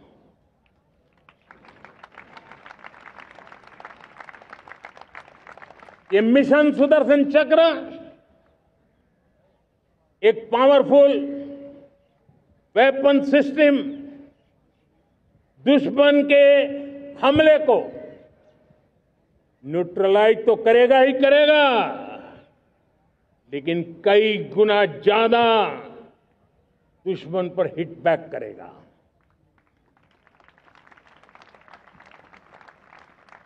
हमने भारत के इस मिशन सुदर्शन चक्र के लिए कुछ मूलभूत बातें भी तय की है। आने वाले 10 सालों में हम उसको प्रखरता से आगे बढ़ाना चाहते हैं। एक तो ये पूरी आधुनिक सिस्टम, इसके लिए रिसर्च, डेवलपमेंट, उसकी मैन्युफैक्चरिंग हमारे देश में ही हो, हमारे देश के नौजवानों के टैलेंट से हो, हमारे देश के लोगों के द्वारा बनी। दूसरा, एक ऐसी व्यवस्था होगी जो वॉरफेयर के हिसाब से भविष्य में क्या क्या संभावनाएं हैं उसका हिसाब किताब लगा करके +1 की स्ट्रेटेजी वर्कआउट करेगी। और तीसरा, सुदर्शन चक्र की एक ताकत थी, वो बहुत ही प्रिसाइज, जहां जाना था वहीं जाता था और वापस श्री कृष्ण के पास लौट के आता था। हम इस सुदर्शन चक्र के द्वारा भी टारगेटेड प्रिसाइज एक्शन के लिए भी व्यवस्था को विकसित करने की दिशा में आगे बढ़ेंगे। और इसलिए युद्ध के बदलते तौर तरीकों में राष्ट्र की सुरक्षा, नागरिकों की सुरक्षा के लिए मैं बड़े प्रतिबद्धता के साथ इस कार्य को आगे बढ़ाने के लिए वचन देता हूं। मेरे प्यारे देशवासियों, जब हम लोकतंत्र की बात करते हैं, स्वतंत्र भारत की बात करते हैं, तब हमारा संविधान हमारे लिए सर्वोच्च दीप स्तंभ होता है, हमारा प्रेरणा का केंद्र होता है। लेकिन आज से 50 साल पहले भारत के संविधान का गला घोंट दिया गया था, भारत के संविधान के पीठ पे छुरा भोंक दिया गया था, देश को जेल खाना बना दिया गया था, आपातकाल लगा दिया गया था, इमरजेंसी थोप दी गई थी। इमरजेंसी के 50 साल हो रहे हैं। देश की किसी भी पीढ़ी ने संविधान की हत्या के इस पाप को कभी भूलना नहीं चाहिए। संविधान की हत्या करने वाले पापियों को नहीं भूलना चाहिए। और हमें भारत के संविधान के प्रति अपने समर्पण को और मजबूती देते आगे बढ़ना चाहिए। वो हमारी प्रेरणा है। मेरे प्यारे देशवासियों, मैंने इसी लाल किले से पंच प्रण की बात कही थी। मैं आज लाल किले से फिर से एक बार मेरे देशवासियों का पुनः स्मरण जरूर करना चाहता हूं। विकसित भारत बनाने के लिए न हम रुकेंगे, न हम झुकेंगे। हम परिश्रम की पराकाष्ठा करते रहेंगे और अपनी आंखों के सामने 2047 में विकसित भारत बना करके रहेंगे। मेरे प्यारे देशवासियों, हमारा दूसरा प्रण है कि हम हमारे जीवन में, हमारी व्यवस्थाओं में, हमारे नियम, कानून, परंपराओं में गुलामी का एक भी कण अब बचने नहीं देंगे। हम हर प्रकार की गुलामी से मुक्ति पाकर के ही रहेंगे। मेरे प्यारे देशवासियों, हम अपनी विरासत पर गर्व करेंगे। हमारी पहचान का सबसे बड़ा आभूषण, सबसे बड़ा गहना, सबसे बड़ा मुकुटमणि हमारी विरासत है। हम विरासत का गर्व करेंगे। मेरे प्यारे देशवासियों, इन सब के लिए एकता, ये मंत्र सबसे बड़ा शक्तिशाली मंत्र है। और इसलिए एकता की डोर को कोई काट न सके, ये हमारा सामूहिक संकल्प होगा।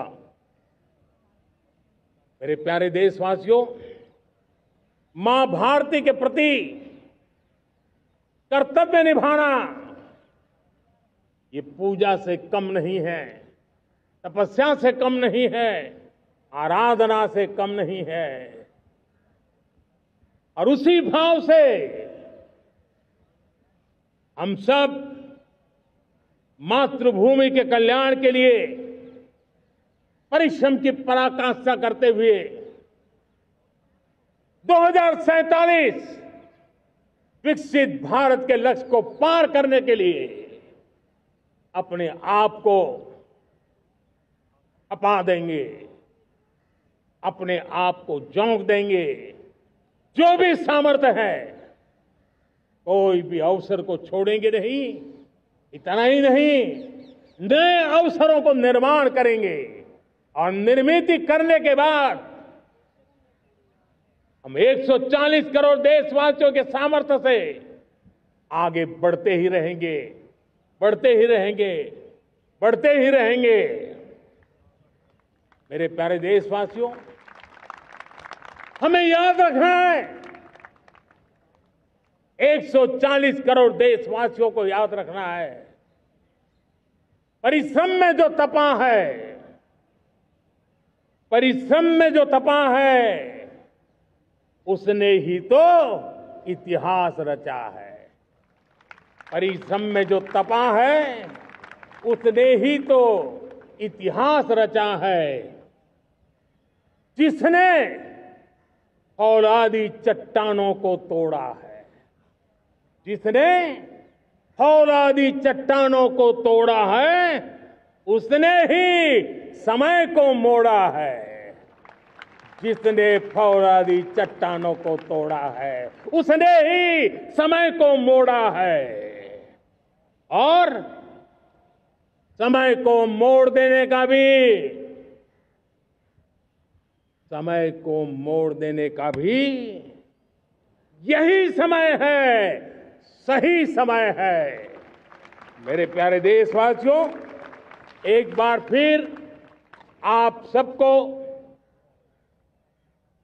आजादी के इस महान पर्व की अनेक अनेक शुभकामनाएं देता हूं, बहुत बहुत बधाई देता हूं। मेरे साथ बोलेंगे, जय हिंद, जय हिंद, जय हिंद। भारत माता की, भारत माता की, भारत माता की। वंदे, वंदे, वंदे। बहुत बहुत धन्यवाद।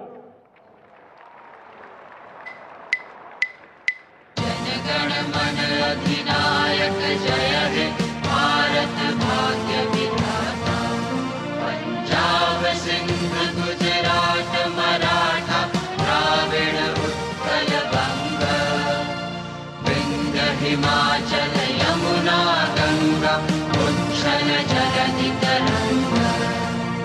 तब शुभ नामे जागे, तब शुभ आशीष मांगे। गाहे तब जय गाथा, जनगण मंगलदायक जय हे भारत भाग्य विधाता। जय हे, जय हे, जय हे, जय जय जय जय हे।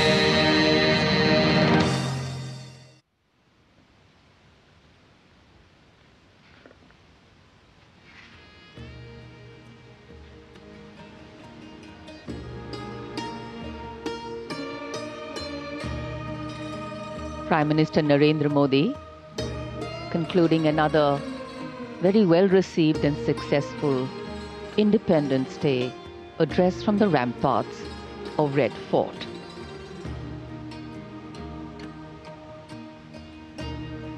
nation building can have different lenses. The power of being one, the exclusion of none, and the empowerment of everyone. And as the Prime Minister outlined, the road India is on is one of powered growth, fast-paced development, and a pragmatic world positioning and worldview. And here, hundreds of balloons being released in the air. And as the light blue of the sky welcomes the colors of our national flag, freedom and independence take symbolic forms. Light, free from baggage, and moving up towards a higher, hopeful and harmonious future. As if carrying with them the vision and aspiration of more than 1.3 billion Indians. Prime Minister Narendra Modi is now on his way out of the venue. India has entered the 79th year of its independence, a landmark, but also a reminder of how we need to plan the next few years and ensure that economic and social independence acquire true meaning for every citizen.